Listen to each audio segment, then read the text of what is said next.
ہم وہی کہیں گے جو ہمارا دین ہم کو بتاتا ہے۔ اس وقت پوری دنیا میں تقریباً 8 ارب آبادی انسانوں کی ہے۔ 8 ارب آبادی میں اکثریت ان لوگوں کی ہے جو ہمارے نبی کا کلمہ نہیں پڑھتے۔ 1.5 سے 2 ارب کے قریب رسول پاک کا کلمہ پڑھنے والے ہیں۔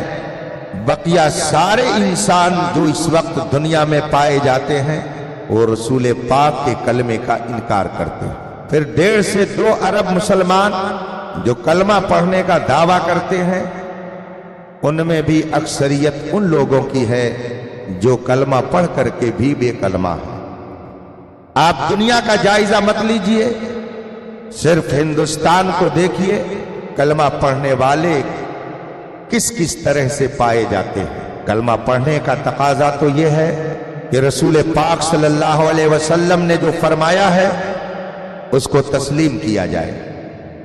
رسول پاک کو ماننے کا مطلب یہ ہے کہ آپ نے جس کے ماننے کا حکم دیا ہے اس کو مانا جائے، لیکن آپ تجزیہ کریں، آپ سروے کریں تو آپ خود اس نتیجے پر پہنچیں گے کہ نہ جانے کتنے لوگ ہیں کہ جو کلمہ پڑھنے کے باوجود بے کلمہ ہے۔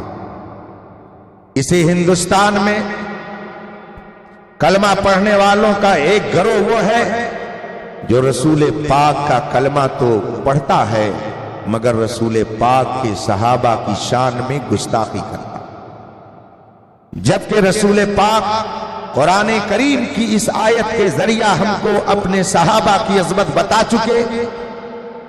اللہ کا ارشاد نبی نے ہم تک پہنچا دیا، کلن وعد اللہ الحسنى، اللہ نے اپنے محبوب کے سارے صحابہ سے جنت کا وعدہ فرما لیا۔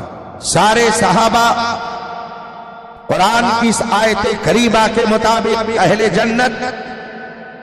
میرے آقا ارشاد فرماتے ہیں، اصحابی کالنجوم بأیہم اقتدیتم اہتدیتم، میرے صحابہ ستاروں کی طرح سے ہیں، تم ان میں سے جس کی پیروی کرو گے اللہ تمہیں ہدایت دے گا۔ رسول پاک نے اپنے صحابہ کی عظمت بیان فرمائی اور ارشاد فرمایا، لا تسبوا اصحابی، میرے صحابہ کی شان میں کوئی غلط بات تم استعمال مت کرنا۔ اگر تم میں کا کوئی آدمی احد پہاڑ کے برابر سونا خرچ کر دے اور میرا صحابی کھجور کی ایک گٹھلی اللہ کے راستے میں خرچ کرے تو تمہارا احد پہاڑ کے برابر سونا خرچ کرنا میرے صحابی کی اس گٹھلی خرچ کرنے کا مقابلہ نہیں کر سکتا۔ صحابہ کی یہ عظمت رسول پاک نے ہمیں بتائی۔ اب نبی کا کلمہ پڑھنے کا تقاضا یہ ہے کہ اگر نبی کو مانے تو نبی کے صحابہ کو بھی تسلیم کرے، نبی کے صحابہ کی بھی عظمت اپنے دل میں رکھے۔ مگر اسی ہندوستان میں کلمہ پڑھنے والوں کی ایک جماعت نبی کا کلمہ تو پڑھتی ہے مگر صحابہ کی شان میں گستاخی کرتی ہے۔ اور اس وقت تو فتنے اتنی تیزی سے ہمارے گھروں پر اتر رہے ہیں کہ رسول پاک نے جیسے فرمایا تھا، انی لأری الفتن تقع خلال بیوتکم کوقع المطر، اللہ کے رسول نے ایک موقع پر فرمایا تھا، میں تمہارے گھروں پر فتنوں کی ایسی بارش دیکھ رہا ہوں، فتنے اتنی تیزی سے تمہارے گھروں پر اتر رہے ہیں جیسے کہ بارش کے قطرے تمہارے گھروں پر اترتے ہیں۔ آج ہم اپنے ماتھے کی نگاہوں سے دیکھ رہے ہیں، ہر روز کوئی نہ کوئی مذہبی فتنہ پیدا ہو رہا ہے، اور نہ جانے کتنے لوگ اس فتنے کی زد میں آ کر اپنے ایمان کو برباد کر رہے ہیں۔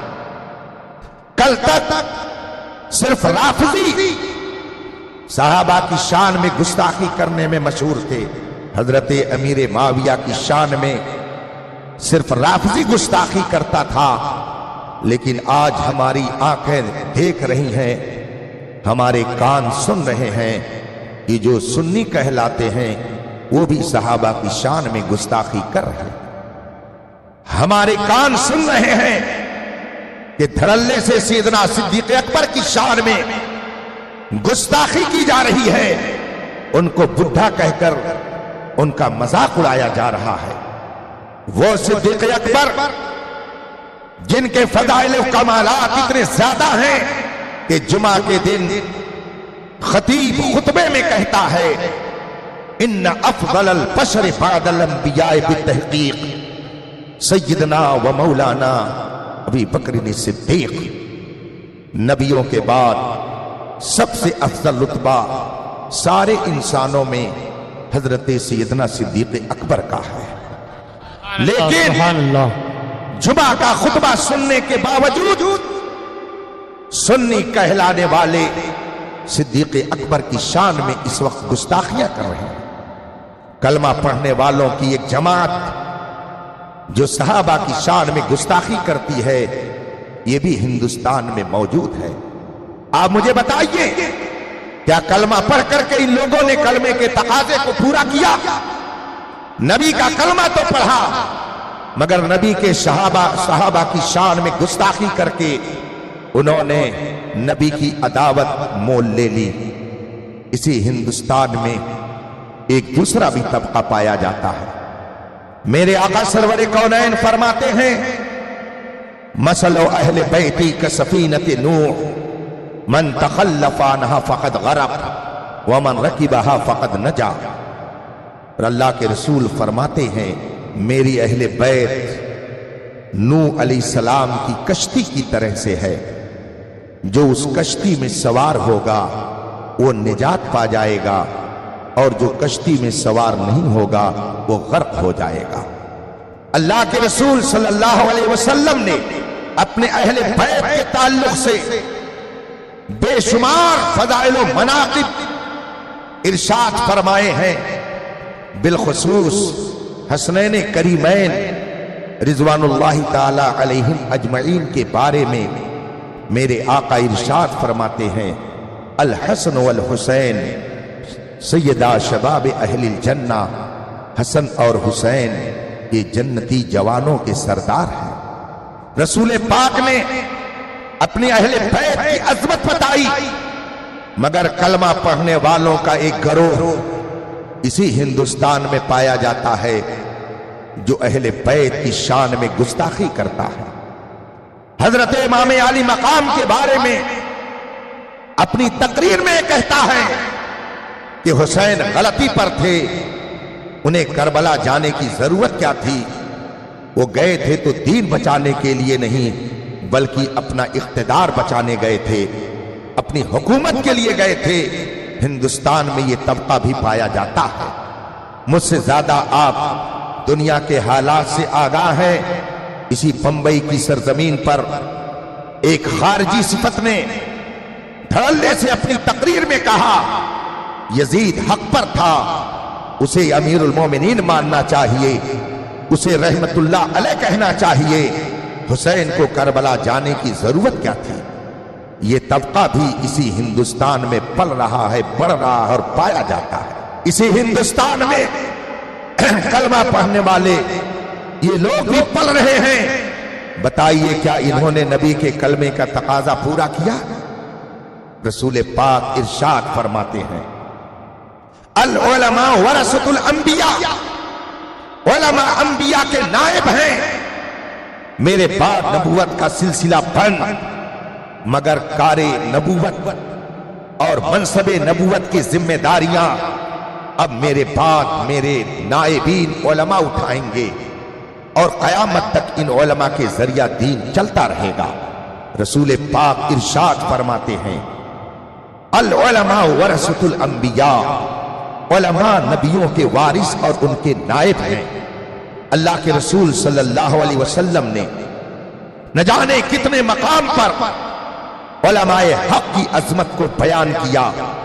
قرآن پاک ارشاد فرماتا ہے هل يستوي الذين يعلمون والذين لا يعلمون، کیا وہ لوگ جو علم والے ہیں اور جن کے پاس علم دین نہیں ہے کیا دونوں برابر ہو جائیں گے؟ قرآن پاک ارشاد فرماتا ہے هل يستوي الاعمى والبصير، کیا بینا اور نابینا دونوں کا درجہ ایک ہو جائے گا؟ قرآن پاک اور احادیث کریمہ میں رسول پاک کے ذریعہ علماء حق کی عظمت کو اجاگر کیا گیا، مگر اسی ہندوستان میں کلمہ پڑھنے والوں کی ایک جماعت ایسی ہے جو کہتی ہے ہم ملا اور مولوی کے فتوے پر نہیں چلتے۔ ان کا کہنا ہے ہمیں ملا کی ضرورت نہیں ہے، ہمیں اللہ کی ضرورت ہے، ہم ملاؤں کے فتوے پر نہیں عمل کرتے، ہم ملاؤں کے دین کو نہیں سمجھتے۔ کلمہ پڑھنے والے ایسے لوگ بھی اسی ہندوستان میں پائے جاتے ہیں۔ آپ مجھے بتائیے کیا ان کلمہ پڑھنے والوں نے نبی کے کلمے کا تقاضا پورا کیا؟ اسی ہندوستان میں وہ لوگ بھی پائے جاتے ہیں جو نبی کا کلمہ پڑھتے ہیں، مگر نبی کریم صلی اللہ علیہ وسلم کے علم پر نکتہ چینی کرتے ہیں، جبکہ قرآن ارشاد فرماتا ہے اے میرے محبوب آپ کا مقام یہ ہے کہ وَعَلَّمَكَ مَا لَمْ تَكُنْ تَعْلَمْ، جو نہیں جانتے تھے اللہ نے تجھے سب عطا کر دیا، سارا علم دنیا اللہ نے تمہیں دے دیا ہے۔ قرآن کی اس آیت سے ثابت ہوا کہ نبی سے دنیا کی کوئی شے پوشیدہ نہیں ہے، مگر کلمہ پڑھنے والی ایک جماعت کہتی ہے کہ نبی کو تو پیٹھ پیچھے کی بھی خبر نہیں ہے۔ آپ مجھے بتائیے کیا ایسے لوگوں نے نبی کے کلمہ پڑھنے کا تقاضا پورا کیا؟ کلمہ پڑھنے والوں کی ایک جماعت اسی ہندوستان میں پائی جاتی ہے جو نبی کا کلمہ تو پڑھتی ہے۔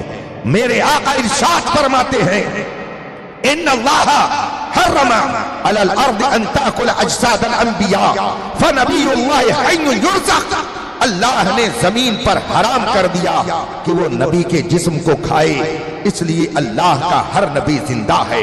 رسول پاک یہ فرمائیں، مگر کلمہ پڑھنے والوں کی ایک جماعت اسی ہندوستان میں پائی جاتی ہے جن کا کہنا ہے کہ نبی مر کر مٹی میں مل گئے، نبی اب تمہیں کیا دے سکتے ہیں، ان کا تمہارے اوپر اب کوئی حق نہیں ہے۔ کلمہ پڑھنے والے یہ لوگ بھی ہندوستان میں پائے جاتے ہیں۔ اللہ کے رسول فرماتے ہیں لا نبی بعدی ولا فخر، میرے بعد اب قیامت تک کوئی نبی نہیں آئے گا مگر اس منصب پر مجھے کوئی فخر نہیں ہے۔ قرآن ارشاد فرماتا ہے وخاتم النبیین، میرے محبوب سارے نبیوں کے خاتم اور آخر ہیں، اب ان کے بعد میں کسی کو نبی نہیں بناؤں گا۔ مگر کلمہ پڑھنے والوں کی ایک جماعت اسی ہندوستان میں پائی جاتی ہے جو کہتی ہے کہ رسول پاک کے بعد بھی دوسرا نبی آ سکتا ہے۔ آپ مجھے بتائیے کیا کلمہ پڑھنے والوں نے کلمے کے تقاضے کو پورا کیا؟ قرآن ارشاد فرماتا ہے وَمَنْ أَصْدَقُ مِنَ اللَّهِ قِيلًا، اللہ سے بڑھ کر کس کی بات سچی ہو سکتی ہے؟ اللہ سے بڑھ کر سچا کون ہو سکتا ہے؟ مگر کلمہ پڑھنے والوں کی ایک جماعت اپنی کتاب میں لکھتی ہے کہ اللہ بھی جھوٹ بول سکتا ہے، اللہ بھی معاذ اللہ کذب کا ارتکاب کر سکتا ہے۔ کلمہ پڑھنے والوں کی یہ جماعت بھی ہندوستان کے اندر پائی جاتی ہے۔ میں کس کس کو گناؤں، ایک ایک کر کے ان جماعتوں کو بے نقاب کر سکتا ہوں کہ جو کلمہ کی آڑ میں شہر دکھائے، زہر پلائے، قاتل جائن شوہر کش، اس مردار پہ کیا للچانا۔ دنیا دیکھی بھالی ہے، اس دنیا میں اور اس ہندوستان میں اتنے سارے کلمہ پڑھنے والے پائے جاتے ہیں۔ اے سنیوں، تم اپنی قسمت پر ناز کرو، اپنی قسمت پر ناز کرو کہ تم نے جس امام احمد رضا کا دامن تھاما اس نے تمہیں صحابہ کا گستاخ نہیں بنایا بلکہ صحابہ کی عصمت تمہارے دل میں پیدا کی ہے۔ امام احمد رضا نے تمہیں اہل بیت کا گستاخ نہیں بنایا بلکہ تمہیں دعا کا سلیقہ سکھایا کہ تم یوں دعا کرو دو جہاں میں خادم آل رسول اللہ کر، حضرت آل رسول مقتدی کے واسطے اس نے تمہیں علماء کا گستاخ نہیں بنایا بلکہ علماء کی عظمت سکھا کر کے تمہیں یہ بتا دیا کہ جو علماء حق ہیں ان کے دامن سے وابستہ رہو گے تو تمہارے ایمان کی حفاظت ہوتی رہے گی۔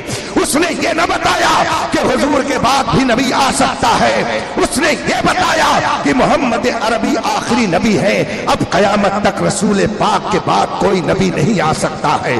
اس نے تمہیں کتابوں کے ذریعہ یہ سمجھایا کہ خداوند قدوس ہر عیب سے پاک ہے، جھوٹ ایک عیب ہے، جو عیبی ہو وہ خدا ہو ہی نہیں سکتا ہے۔